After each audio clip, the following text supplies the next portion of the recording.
Welcome back to the Jordan Michael Last podcast.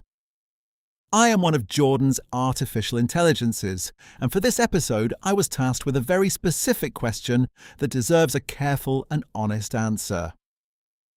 When will humanoid robots actually show up in normal homes and do real chores like dishes, vacuuming, general cleaning, and even walking the dog? We are going to move slowly from first principles and then end with a concrete month and year estimate. I want to start with one important distinction, because without it, the conversation gets fuzzy fast. There is a difference between a robot being available to buy and a robot being able to do full household chores with no human supervision. Those are not the same milestone. We can get early products that are purchasable before we get true one-prompt autonomy for messy, real homes. So as we go, I will keep both timelines in view, and at the end I will give you one final month and year for first purchase availability for regular households. Let us begin with the current state of the field as of March 4th, 2026. The industry has moved meaningfully, and recent updates in late 2025 and early 2026 changed the forecast. This is no longer a pure research story. It is now a deployment story, but still an early deployment story. Figure has moved aggressively.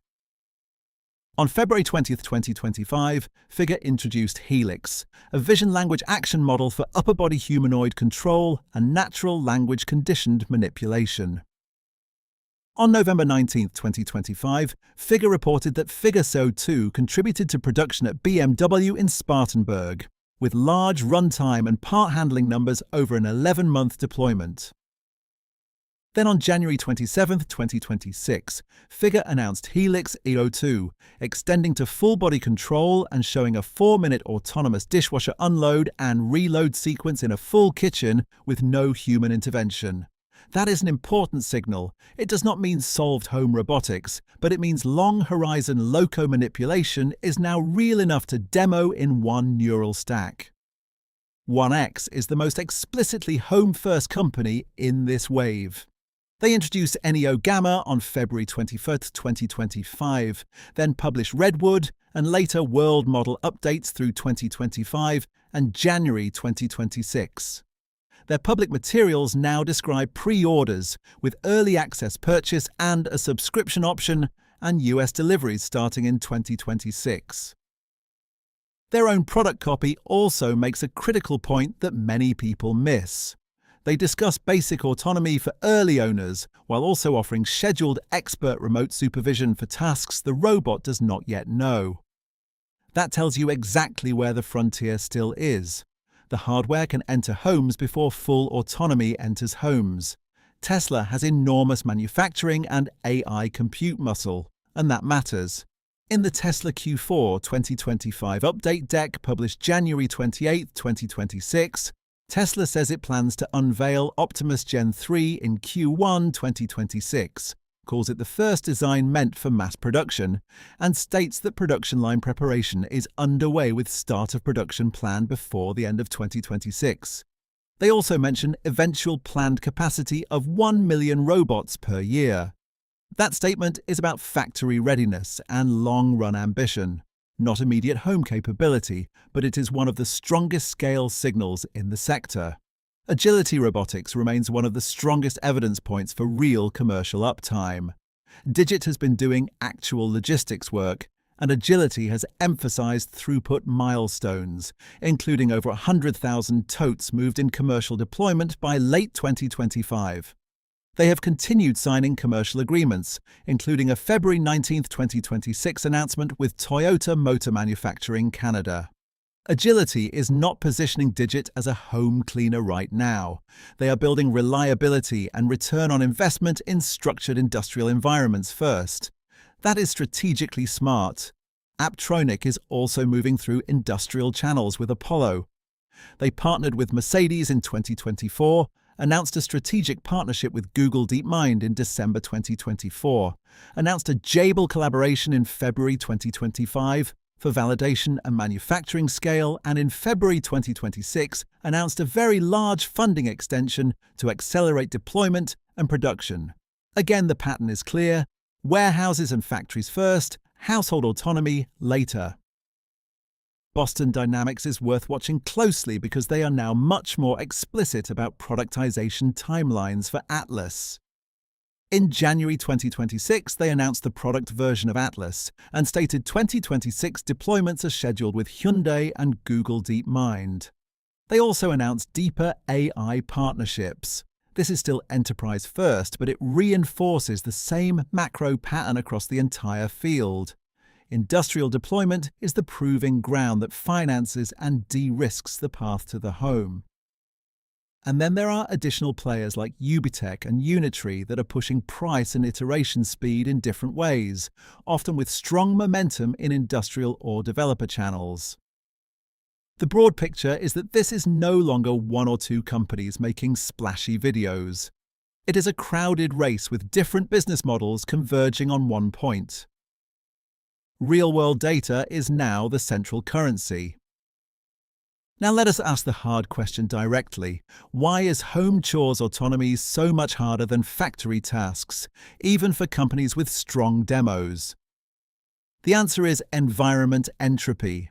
In factories, even dynamic ones, the variability is constrained. The robot station is engineered. The object set is narrower. The lighting is mostly stable. The workflows are repetitive. Homes are the opposite. Every room layout is different. Objects are not where they should be. Sinks have unknown clutter. Dishes vary in material, fragility, and contamination. Pets move unpredictably. Humans interrupt at random times. The long tail dominates. That long tail is why a dishwashing demo is not yet equal to a dishwashing product. A demo proves possibility. A product must prove reliability over months across thousands of unique kitchens with almost no catastrophic mistakes. This gap between capability and reliability is the entire game right now. Let us break down the exact task you asked about. One prompt, no supervision. Hey, can you get the dishes done? With collection across the whole house, washing or dishwasher decisions, drying, and put away. That sounds like one task, but technically it is a stack of tightly coupled sub-problems. First, instruction grounding. The robot has to convert a vague natural request into an executable task graph. It needs to infer scope, including all rooms, all likely dish locations, and an acceptable completion condition. Does completion include the mug in the bedroom? What about the cup in the backyard? Is hand wash acceptable for delicate glassware? Humans infer this automatically. Robots need explicit internal representations. Second, semantic search and memory. The robot must run active exploration to find dishes that are partially occluded, stacked, inside rooms with doors, sometimes on unstable surfaces. It needs spatial memory that persists through the task, so it does not repeatedly search the same places. It also needs uncertainty tracking, so it knows when the search is probably incomplete. Third, object recognition and material classification. It is not enough to detect that something is dish-like. The robot needs to estimate ceramic versus glass versus non-dish objects, food residue level, sharp edges, liquid presence, and dishwasher safety heuristics. Misclassification causes breakage, poor cleaning, or safety incidents. Fourth, contact-rich manipulation. Dish handling is hard because grass points are often slippery, wet, partially hidden, or nested. Loading and unloading a dishwasher is multi-object rearrangement under tight geometric constraints.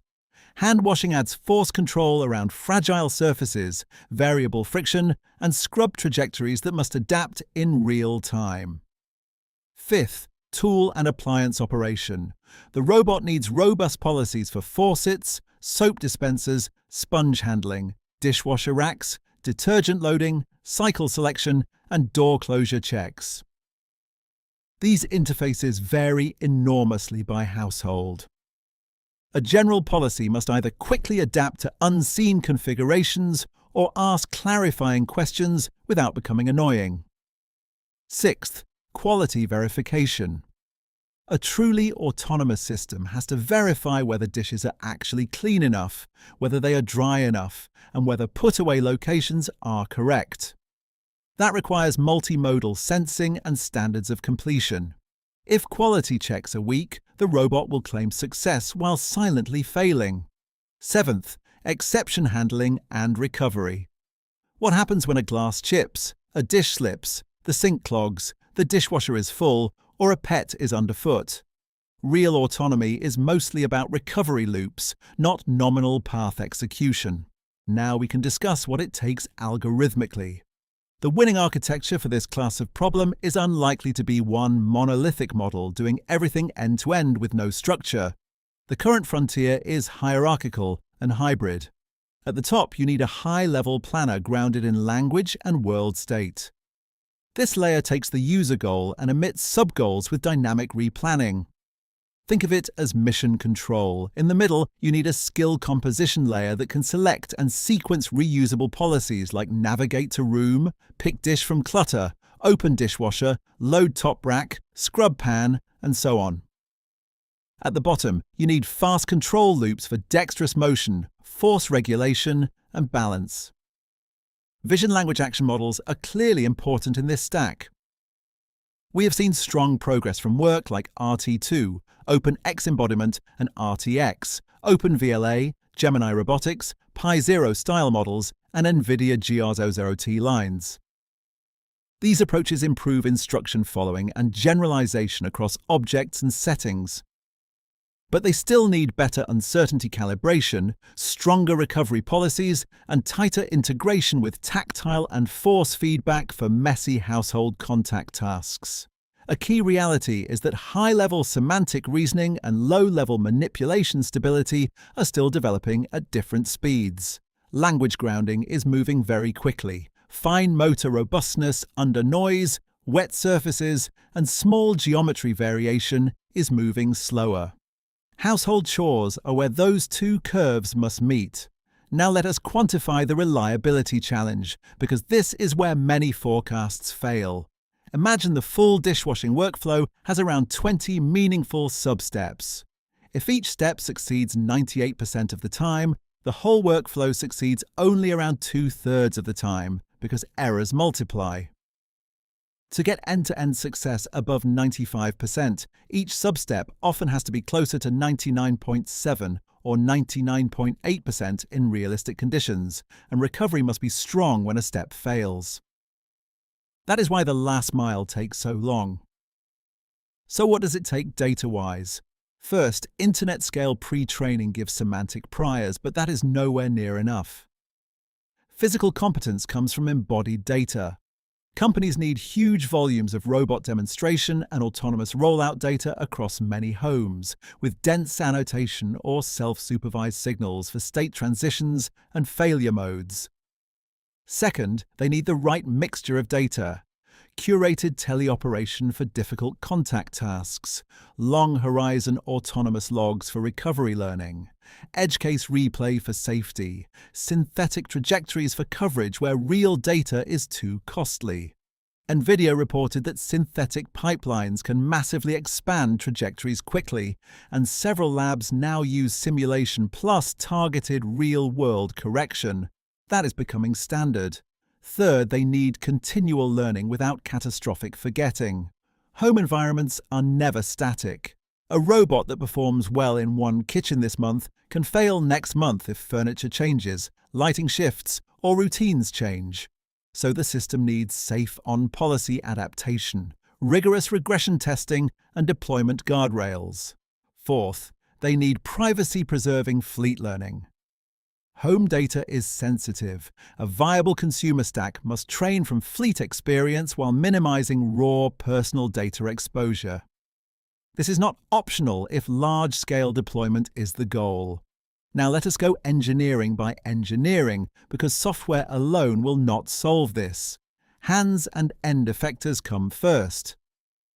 Household dish tasks require soft contact, stable pinch and power grasps, force modulation, and slip detection. You need high-resolution tactile sensing, reliable fingertips, and strong compliance control. Without this, the robot can look smart but still break cups. Arms and whole-body kinematics come next. Reaching into lower cabinets, loading upper racks and carrying variable objects through tight spaces requires coordinated torso and arm motion with balance constraints. Full body control, like recent figure updates claim, is a very important direction because the task is whole body by nature. Locomotion and navigation need to be robust in mixed terrain and clutter. Homes are not flat demo floors. You have rugs, cables, narrow passages, doors at awkward angles, and unexpected obstacles. Navigation must be accurate and safe while carrying fragile objects. Power and thermals matter more than people think. Real chores require sustained operation windows, not short demos. Battery density and efficient actuation have improved, and some companies now report multi-hour runtime targets. But operating a robot for extended household sessions still creates thermal and scheduling constraints. Reliability engineering is the silent bottleneck. Mean time between failures has to rise dramatically for consumer trust. A home robot cannot need technician intervention every few days. It needs car-like reliability behavior, with graceful degradation and clear diagnostics. Safety engineering is equally central. Standards like ISO 13482 already frame personal care robot safety, and this standard is being revised. UL 3300 has also become more relevant in real-world certification pathways, with additional recognition in US regulatory contexts at the end of 2025. The practical implication is straightforward. Passing internal tests is not enough. Consumer deployment needs certifiable safety cases. Now add economics. Even if the technology works, the product has to land at a price and support model households can accept. Early units can be expensive, but mainstream demand needs either a lower upfront cost or a subscription model that clearly beats the value of paid domestic labor for many families. Manufacturing scale, service network cost, and failure rates all feed directly into this equation. This is why many companies are starting in industry. Industrial revenue pays for iteration. Fleet data improves models. Hardware gets ruggedized. Supply chains mature. Then home products become plausible. So where are we on timeline in practical terms? My read is that we are entering the early consumer access phase now, but not the full autonomy home labor phase. In other words, first purchase availability and true one-prompt domestic autonomy are separated by several years. For first purchase availability to normal residential customers, the strongest evidence is from companies explicitly opening consumer ordering funnels and stating delivery windows in 2026. I expect those early deliveries to be real but constrained, likely region-limited, with capability gating, remote assistance backstops, and careful terms of use. For no supervision dishwashing end-to-end across arbitrary homes, I think we need another full maturity cycle. Specifically, we need much better long-horizon recovery, tighter tactile manipulation, stronger household search memory, and certified safety with low incident rates at scale. Based on current trajectories, that looks more like early 2030s than late 2020s. Let me give you my explicit forecast pair. First, earliest meaningful consumer purchase availability for a home humanoid in the United States, in limited volume, is likely in March 2027, with some chance of small pilot deliveries in late 2026. Second, the milestone where a typical household can reliably issue one prompt, like get the dishes done, and expect fully unsupervised completion across real-world mess, edge cases included, is most likely around May 2032. If that sounds conservative to you, remember what the system has to do.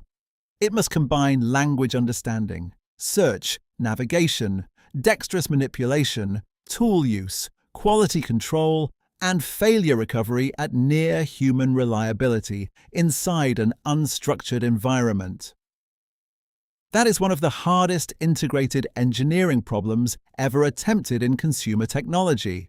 If that sounds optimistic to you, remember the progress already visible in just the past 18 months. Multi-minute long-horizon kitchen behaviors are now being demonstrated.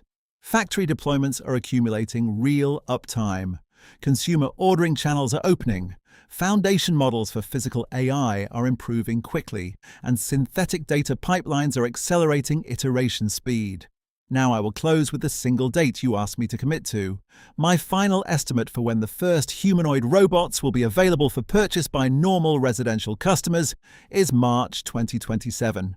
Thank you for spending this deep dive with me on the Jordan Michael Last podcast.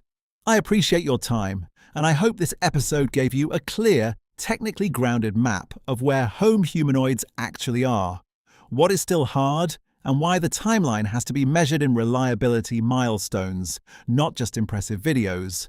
Thank you for listening, and I will see you in the next episode.